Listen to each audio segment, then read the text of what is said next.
Hi guys, आप सभी का मेरे इस YouTube चैनल पे हार्दिक स्वागत है। आज हम आपको बता देते हैं अपने इस YouTube चैनल पे पहले हमने वीडियो अपलोड नहीं किए थे, तो अभी हमने वीडियो अपलोड किए हैं कुछ। तो उसके बाद अपना जो सब्सक्राइबर्स है वो 1K हो गया, तो इसलिए मैं सभी को पहले तहे दिल से अपने बहुत बहुत धन्यवाद कहना चाह रहा हूँ। अब मैं अपना आज का जो टॉपिक है वो अपने बार बार कमेंट्स के लिए मैं बता रहा हूँ। आज का टॉपिक है वो अपना है ग्रुप थ्योरी। तो अब हम ग्रुप थ्योरी का प्रैक्टिकली इस अपनी क्लासेस में ग्रुप थ्योरी को 2 या 3 क्लास में हम ग्रुप थ्योरी पढ़ाने वाले हैं। तो ग्रुप थ्योरी के लिए मैं आज बता देता हूँ जो अपना CSIR नेट जेआरएफ में वेटेज है वो अपना 6 मार्क्स का रहता है। 6 मार्क्स का रहता है कहने का मतलब एक अपना 2 मार्क्स की प्रॉब्लम आता है और एक 4 मार्क्स की आती है। 2 मार्क्स की बी पार्ट में आती है, 4 मार्क्स की सी पार्ट में आती है। ये अपना वेटेज है CSIR नेट में। गेट की बात करें, एक 2 मार्क्स का क्वेश्चन होता है और एक क्वेश्चन होता है वो 1 मार्क्स का होता है, जो कि गेट में कंटिन्यू हर ईयर में हर पेपर में अपना क्या आता है, क्वेश्चंस आता है। BHU GNU में भी बात करें तो वहां भी अपना पर्टिकुलरली 2 क्वेश्चंस ग्रुप थ्योरी से मिल जाते हैं। IIT JEM में बात करें उसमें भी क्वेश्चन जहां जहां इसका सिलेबस है वहां वहां इसका वेटेज मिल जाता है। तो आज हम बात करें ग्रुप थ्योरी का। सबसे पहले अपना क्या है, तो ग्रुप थ्योरी में सबसे पहले आपको पता होना चाहिए कि कोई भी स्पीशीज दे रखा है उसमें पॉइंट ग्रुप कैसे लिखते हैं। तो पॉइंट ग्रुप का पता होने के बाद में एक क्वेश्चन होता है वो पॉइंट ग्रुप तक आ जाता है। सेकंड क्वेश्चन होता है वो क्वेश्चन आता है अपना कहां से, जो अपना कैरेक्टर टेबल्स होती हैं वहां पर अपना क्वेश्चन होता है कि रमन एक्टिव होगा, IR एक्टिव होगा, एक्स में पोलराइज होगा, एक्स वाई में पोलराइज होगा, कैरेक्टर टेबल में डिस्ट्रीब्यूटेबल कौन से हैं, डिस्ट्रीब्यूटेबल कौन से हैं, तो वो रिप्रेजेंटेंस आगे हम पढ़ेंगे उसमें। तो सबसे पहले आज हम क्लास में सीखेंगे पॉइंट ग्रुप। पॉइंट ग्रुप सीखने के लिए आज की क्लास में हम पॉइंट ग्रुप तक पहुंच पाए या नहीं पहुंच पाए बता देता हूं। पॉइंट ग्रुप के लिए आपको 4 एक्सिस का पता होना चाहिए। 5 एक्सिस होती है वैसे, तो मेन जो फर्स्ट एक्सिस होती है अपनी आइडेंटिटी, तो ये तो हर स्पीसीज में पाई जाती है। आइडेंटिटी मतलब इक्वल। अब एक तो सभी में होती है आइडेंटिटी, और एक ही बार लिखते हैं। जैसे कई बार हम ऑपरेटर्स लिखते हैं, जैसे C3 तो इसको भी हम ई लिखेंगे, C22 इसको भी ई लिखते हैं। तो ये आइडेंटिटी होती है अपनी, एक ही बार लिखते हैं इसको। कई बार लोगों को क्वेश्चन आता है कि सर हम ऑपरेटर्स लिखते हैं, वहां पे अपने C3 हमने एक्सिस निकाल लिया, वहां पे रोटेशन एक्सिस निकाल लिया, उसके बाद में C31 C32 और C33 क्यों नहीं होता, तो ई हम एक ही बार लिखते हैं। कितने बार लिखते हैं, ई लिखते हैं, वो है एक बार आइडेंटिटी सिमेट्री। अब C33 होता है उस ई लिखेंगे, और ई आप पहले ही एक बार लिख चुके आइडेंटिटी, तो ये ध्यान रखना पड़ेगा आपको ऑपरेटर्स में। तो उससे पहले हम आइडेंटिटी है वो पर्टिकुलर पाई जाएगी सभी में। सेकंड है अपना होता है axis of symmetry.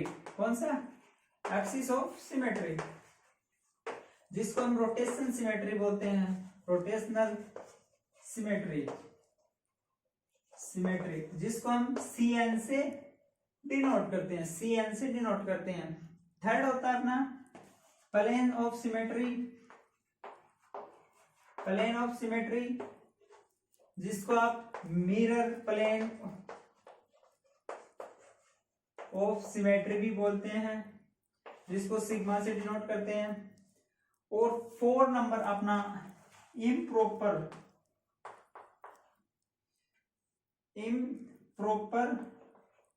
Axis of symmetry, ठीक है। और इसका नाम एक और होता है अल्टरनेटिंग सिमेट्री, जिसको हम SN से डिनोट करते हैं। और 5 होता है वो हम पढ़ते हैं inversion centre symmetry, inversion centre symmetry, जिसको हम डिनोट करते हैं आई से। किससे? आई से। तो ये चीजों का पता है आपको, तो आप पॉइंट ग्रुप लिख सकते हैं। पॉइंट ग्रुप के 2-4 रूल्स होते हैं कि ये प्रेजेंट होगा तो ऐसे, ये होगा तो ऐसे। वो हम बाद में बात करेंगे क्लास में। सबसे पहले हम जो ग्रुप थ्योरी को स्टार्ट कर रहे हैं वो बेसिक से स्टार्ट कर रहे हैं। तो आइडेंटिटी तो बता दिया आपको, सब में प्रेजेंट होगी। अब सेकंड की बात करें, एक्सिस ऑफ सिमेट्री। ठीक है, एक्सिस ऑफ सिमेट्री क्या होता है? अब अपना सेकंड पॉइंट होगा एक्सिस ऑफ सिमेट्री। कौन सा होगा? Axis of symmetry. अब एक्सिस ऑफ सिमेट्री जिसको हम सी नोट से डिनोट करते हैं, इसे डिनोट करते हैं सी नोट से।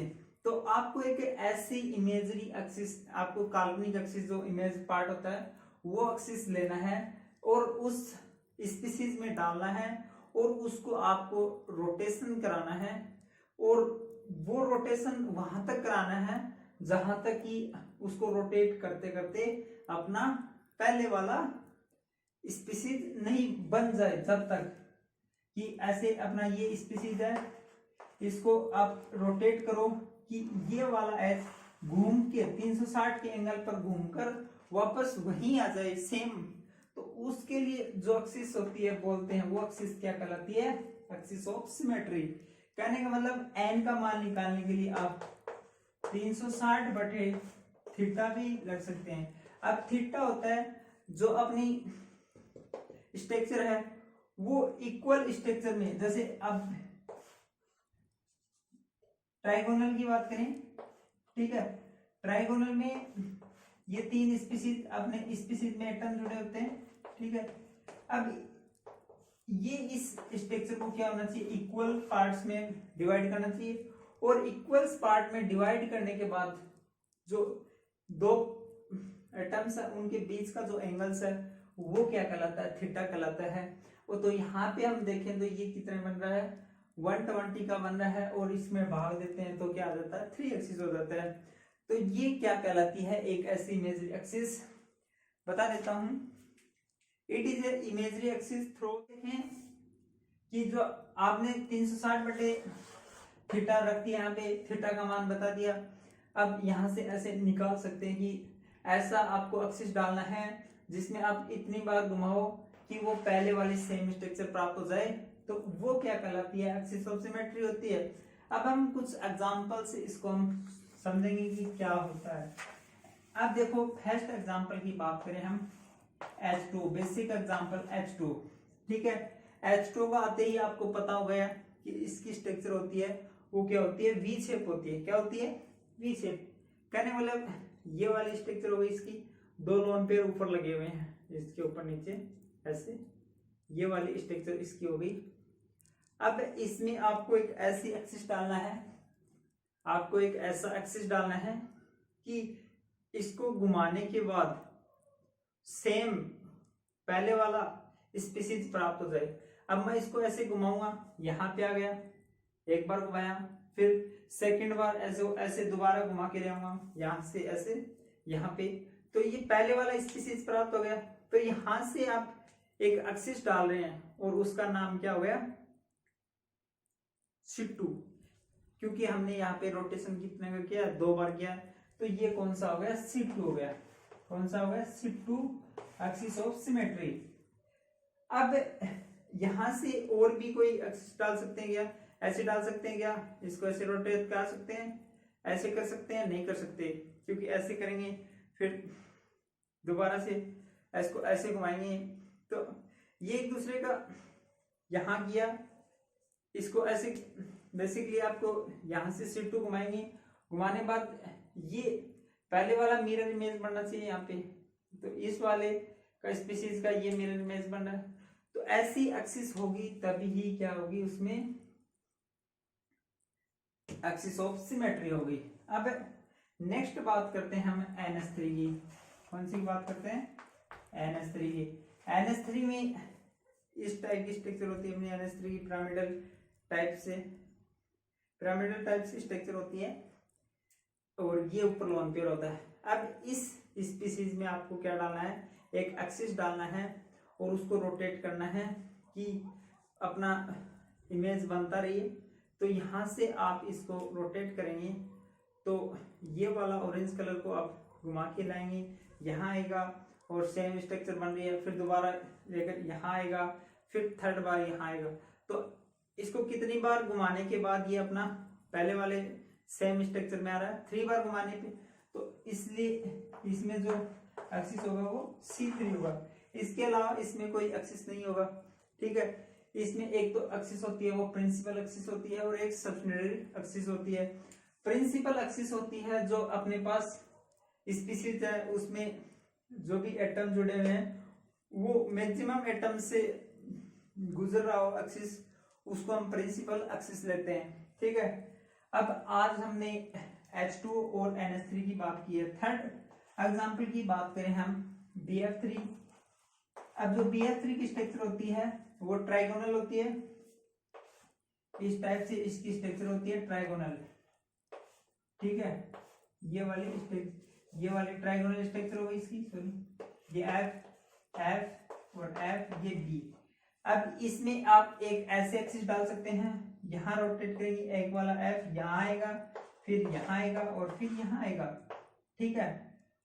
तो इसमें कौन सा एक्सिस हो गया, C3 एक्सिस हो गया।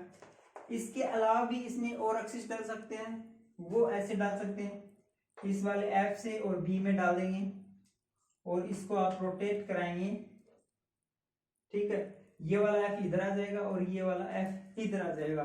तो घुमाने के बाद में जो अपना स्पीसीज रहा वो स्ट्रक्चर सेम रहा है, फिर दोबारा घुमाएंगे तो कहाँ जाएगा, पहले वाले में आ जाएगा।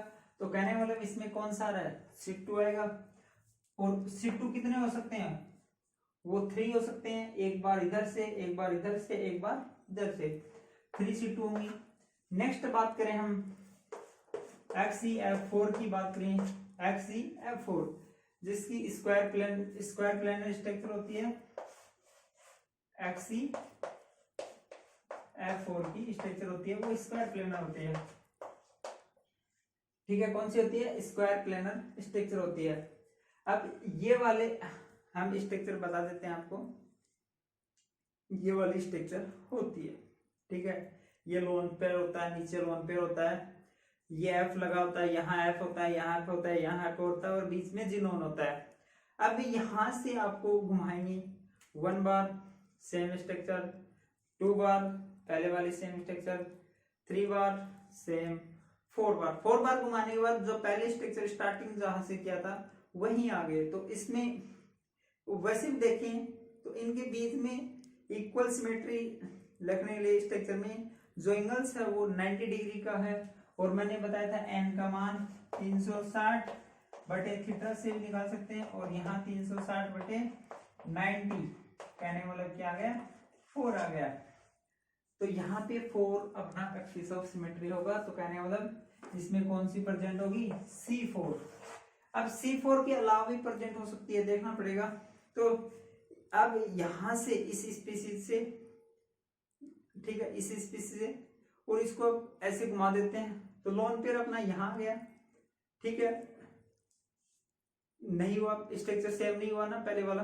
फिर यहाँ घुमा देते हैं तो जो इसका जो मिरर इमेज है वो पहले वाला बन रहा है, तो स्ट्रक्चर तो सेम हो गया मिरर इमेज से। अब यहाँ से जो एक्सिस आपने डाली है वो कौन सा हो गया, C2, क्योंकि 2 टाइम्स हो गया ये वाला लोन पेयर।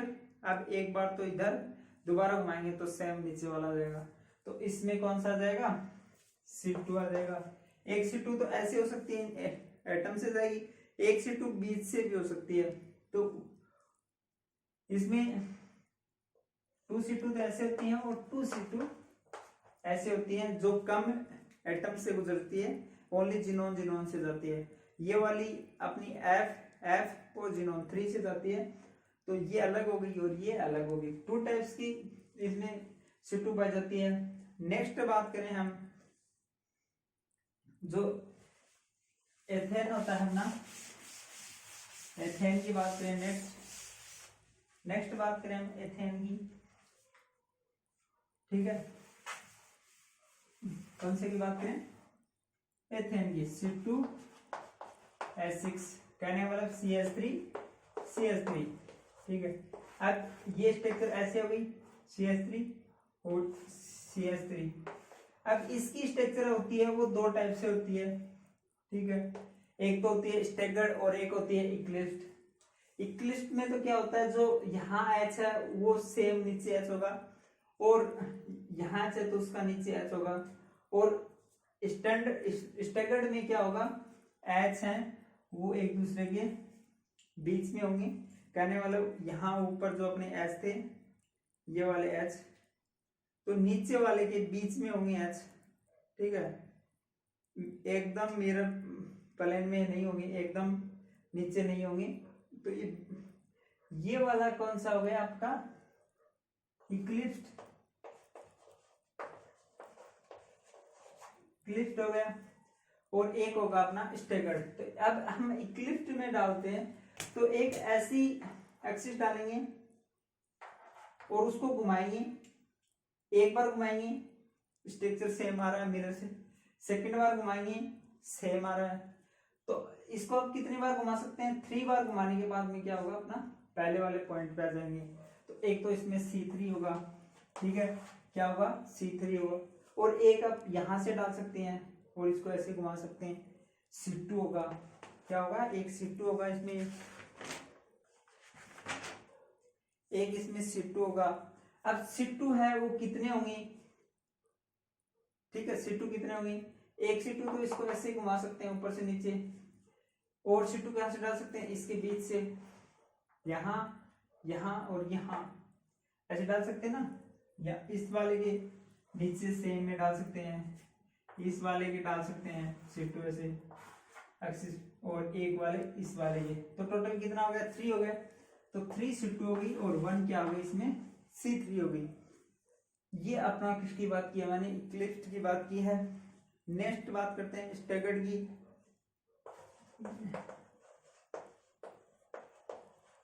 स्टैगर्ड में अपना स्ट्रक्चर है वो इस टाइप का होता है,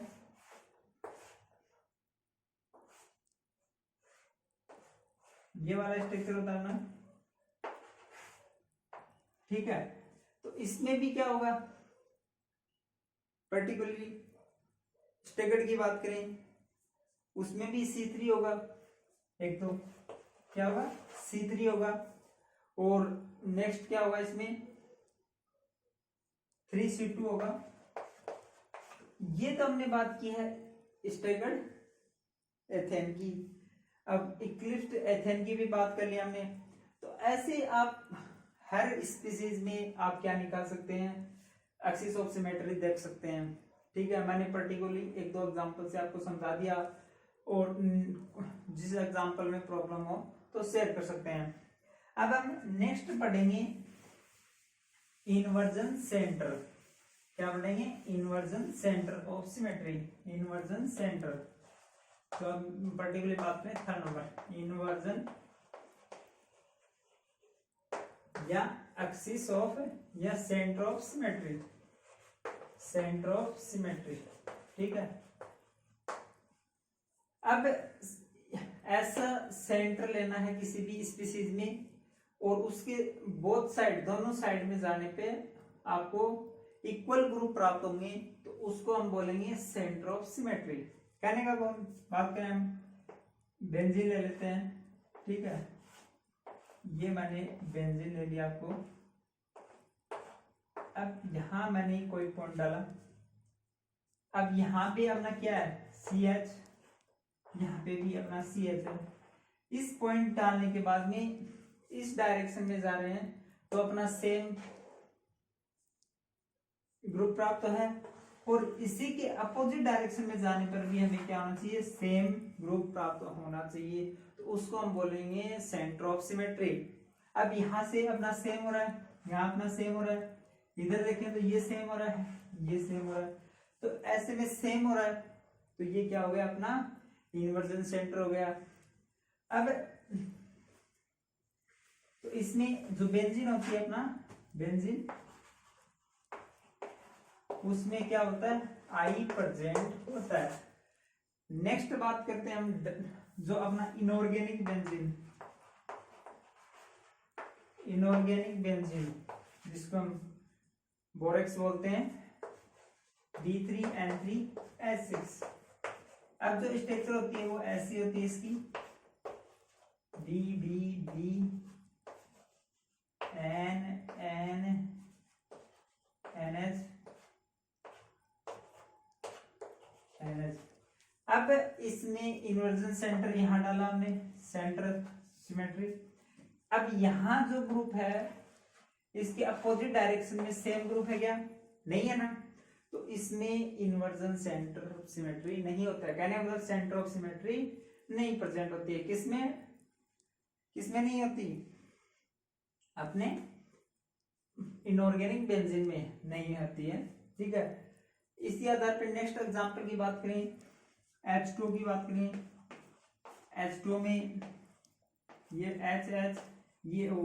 अब यहां से ऐसा कोई पॉइंट लें तो सेम प्राप्त हो, यहां लेंगे तो इधर लोन पेयर प्राप्त हो रहा है, इधर H प्राप्त हो रहा है। तो इसमें भी क्या होता है? इन्वर्जन सेंटर प्रेजेंट नहीं होता है। कहने मतलब सेंटर ऑफ सिमेट्री नहीं होता है। ठीक, किसमें नहीं होता है? H2 में। NH3 की बात करें, उसमें भी अपना सेंटर ऑफ सिमेट्री नहीं होता। किसमें नहीं होता है? NH3 में। आप देख सकते हैं पर्टिकुलरली बहुत से एग्जांपल मिलेंगे, आप ये वाला कंसेप्ट लगा के चेक कर सकते हैं कि इसमें सेंटर ऑफ सिमेट्री है या नहीं है। अब थर्ड आता है, फोर्थ नंबर का अपना, 3 पढ़ लिया हमने, आइडेंटिटी, फिर उसके बाद में एक्सिस ऑफ सिमेट्री, फिर सेंटर ऑफ सिमेट्री या इन्वर्जन सेंटर। अब फोर्थ की बात करते हैं हम, कौन सा? Plane of symmetry. ठीक है, प्लेन ऑफ सिमेट्री। अब प्लेन ऑफ सिमेट्री है वो अपना क्या है कि डिपेंड करता है, ये 3 टाइप की पढ़ते हैं हम। एक तो सिग्मा H पढ़ते हैं, सेकेंड पढ़ते हैं सिग्मा V पढ़ते हैं, और एक सिग्मा D होता है। अब सबसे पहले बात करेंगे सिग्मा H क्या होता है। सिग्मा H, पहले बात करते हैं हम प्लेन ऑफ सिमेट्री क्या है। किसी भी स्पीसीज में ऐसा प्लेन डालेंगे ताकि ऐसा इमेजरी प्लेन उसमें पास करेंगे, तो पास करने के बाद में जो अपना स्पीसीज प्राप्त हो रहा है वो एक दूसरे का इक्वल हाफ में डिवाइड हो जाए और एक दूसरे का क्या हो? मिरर इमेज हो। किसमें हो जाए? इक्वल हाफ में। जैसे हम H की बात करें तो यहां से ऐसे प्लेन डाल सकते हैं, ऐसे। ठीक है, इसको काटेंगे, उसके बाद में इक्वल हाफ पे प्राप्त हो गया अपना स्ट्रक्चर, और एक दूसरे के क्या है? मिरर इमेज भी है। तो यहाँ पे आप ऐसी प्लेन्स डाल सकते हैं, और एक प्लेन्स ऐसे भी डाल सकते हैं H2 में। कौन सी? ऐसे। अब ये प्लेन्स हम देखेंगे कि कौन सी प्लेन होती है। सिग्मा H होती है, सिग्मा V होती है, और सिग्मा D होती है। तो वो हम बताएंगे कैसे क्या होती है। पहले सबसे पहले बात की है प्लेन ऑफ सिमेट्री क्या होता है। प्लेन ऑफ सिमेट्री ऐसा सिमेट्री होता है, ऐसा प्लेन होता है जो किसी भी स्पीसीज में पास करने के बाद में उसको इक्वल हाफ में डिवाइड कर देता है, इक्वल में, और एक दूसरे का मिरर इमेज हो, इक्वल हाफ में डिवाइड कर देता है, 2 इक्वल हाफ में, और एक दूसरे का क्या हो? Mirror image. तो वो क्या कहलाती है? Plane of symmetry. अब सिग्मा H की बात करते हैं। ठीक है, कौन सी की बात?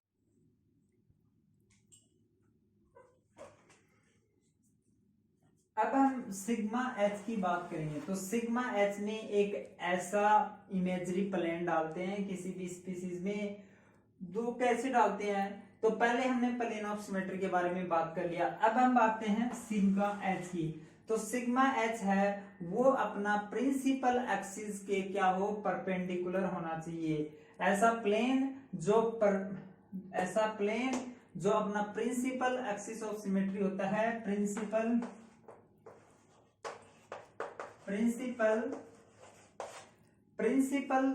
एक्सिस ऑफ सिमेट्री के क्या होना चाहिए? परपेंडिकुलर। कहने का मतलब ये इसमें आपने क्या डाला था? C2 डाला था इसमें, और इसके क्या होना चाहिए? परपेंडिकुलर होना चाहिए। तो वो तो क्या कहलाता है? Sigma horizontal plane of symmetry, जिसको हम डिनोट करते हैं सिग्मा H से। अब एक होता है सिग्मा वी, जो हम प्रिंसिपल एक्सिस ऑफ सिमेट्री डालते हैं उसके पैरेलल होगा, जो हम प्रिंसिपल एक्सिस ऑफ सिमेट्री डालते हैं उसके पैरेलल होगा, तो वो क्या कहलाता है, सिग्मा वी। ठीक है, अब हम बात करते हैं सिग्मा डी की। किसकी बात करते हैं, सिग्मा डी की। ये बता देता हूं, जिसमें जो अपना सिग्मा डी के बारे में बात करेंगे हम, सिग्मा डी। सिग्मा डी में आपको पता होना चाहिए सिट्टू होता है, वो सिट्टू का मान 2 से ज्यादा होना चाहिए उसमें, मतलब कहने का मतलब सिट्टू सिमेट्री का मान है वो ग्रेटर देन इक्वल टू 3, मतलब 2 से ज्यादा, 3 या 3 से अधिक, 3 के इक्वल या 3 से ज्यादा या 2 से ज्यादा होना चाहिए। उसके बाद में हम इसमें देखते हैं कि अपना n का मान तो पता चल गया, क्या होना चाहिए, 3 से ज्यादा होना चाहिए, 3 या 3 से ज्यादा। उसके बाद में इसमें 2 टाइप से होता है, एक तो CN टाइप में, और एक अपना जो सिट्टू है वो उसका नंबर है वो E1 आ रहा है, और एक में ओड आ रहा है। ठीक है, टोटल नंबर जो आपके टोटल सिट्टू है उनका टोटल सिट्टू अपने E1 में है या ओड में है। अब E1 भी 2 टाइप की हो गई, एक तो उसमें जो आपने पूरी प्रिंसिपल ऑफ सिट्टू डाली थी उसमें, सॉरी जिसमें टोटल सिट्टू डाला था आपने, जिसमें टोटल सिट्टू डाला था, और वो सेम टाइप की है अपनी, किसकी है, सेम टाइप की है। कौन सी, सेम टाइप की है, तो उसमें क्या प्रेजेंट होगा, सिग्मा डी प्रेजेंट होगा। ठीक है, कौन सा होगा, सिग्मा डी होगा। और अलग अलग टाइप के हैं, जैसे आपने XCF4 में बात किया था पहले, XCF4 में, तो उसमें अपने पास 4 C2 थी, पर 2 C2 अलग टाइप की थी, 2 C2 अलग टाइप की थी। ऐसे में अपना इनका टोटल C2 कितनी थी, 4, कहने मतलब E1 में C2 क्या थी, सभी एक टाइप की नहीं थी, अलग अलग थी। तो उसके लिए आपको क्या होगा, इसमें आधा तो क्या होगा, सिग्मा डी, n/2 प्लेन्स तो क्या होंगी इसमें, n/2 प्लेन्स तो होंगी इसमें सिग्मा डी, और n/2 क्या होंगी, सिग्मा वी। n/2 तो क्या होंगी, सिग्मा डी, और n/2 क्या होंगी, सिग्मा वी। अब जब इनका जो टोटल सिट्टू सिमेट्री है वो टोटल अपनी किस में प्रेजेंट हो, ओड में, किस में प्रेजेंट हो, ओड में, किस में हो, ओड में। जैसे 3 C2 हो या 5 C2 हो, उस टाइम आपको क्या करना है, यदि उसमें सिग्मा H प्रेजेंट है, क्या सिग्मा H प्रेजेंट है, तो ऑल प्लेन्स क्या होंगी, all planes are sigma V. कौन सी होगी, all planes are sigma V. और यदि सिग्मा एच यहां पे तो प्रेजेंट थी, और यहां पे सिग्मा एच क्या होंगी,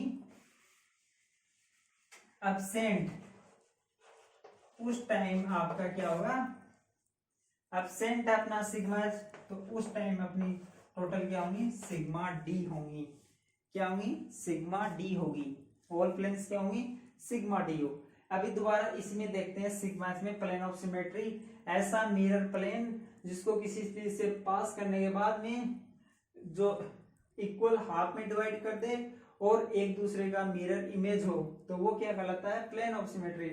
अब सिग्मा एच की बात करेंगे, ऐसा प्लेन्स मिरर प्लेन जो प्रिंसिपल एक्सिस के हॉरिजेंटल हो, क्या हो, हॉरिजेंटल हो। ये वाला अपना प्रिंसिपल एक्सिस है, इसके हॉरिजेंटल पासेज हो रहा हो तो उसको हम सिग्मा एच बोलते हैं, और उसके पैरेलल हो रहा हो, ये अपना प्रिंसिपल एक्सिस है, और इसी के पैरेलल प्लेन्स जा रहा हो उसको हम बोलते हैं सिग्मा वी। कौन सा बोलते हैं, सिग्मा वी। अब बता देता हूं, सिग्मा डी की बात करें, ठीक है, इसमें C2 सिमेट्री है, वो ग्रेटर देन इक्वल टू 3 होना चाहिए, मान 3 या 3 से अधिक होना चाहिए स्पीशीज में C3, तभी सिग्मा डी की पॉसिबिलिटी हो सकती है। और वो यदि उनका total C2 symmetry even number में है या ओड नंबर में है, ठीक है। टोटल जैसे इसमें आपके पास यदि 3C2 है, 3C2 है तो ये क्या आ गई ओड में, और 4C2 है वो क्या आ गई इवन में। इवन में दो टाइप की पढ़ेंगे, सभी ऑल इक्वल्स हैं अपनी C2 सिमेट्री सेम टाइप की हैं, वहां पे तो क्या होगा सिग्मा डी होगा। और डिफरेंट अलग अलग टाइप की है, दो पार्ट्स की होगी, जैसे XCF4 में बताया था 2C2 अलग होती है, 2C2 अलग होती है, वहां पे आधा तो क्या होता है अपना सिग्मा बी होता है और आधा क्या होता है सिग्मा डी होता है। उस नेक्स्ट होता है ओड में, ओड में अपना यदि सिग्मा एच प्रेजेंट है तो सिग्मा बी होगा, प्रेजेंट है तो ऑल प्लेन्स क्या होंगे सिग्मा बी, और सिग्मा एच एब्सेंट है वहां पे क्या होंगी ऑल प्लेन्स हैं वो क्या होंगी अपनी सिग्मा एच, ऑल प्लेन्स क्या होंगी सिग्मा डी। अब हम एक एग्जांपल लेते हैं BF3 में बात करते हैं सबसे पहले, उसमें कैसा प्लेन्स होगा कौन सा। अब देखो BF3 की स्ट्रक्चर ये होगी ट्राइगोनल,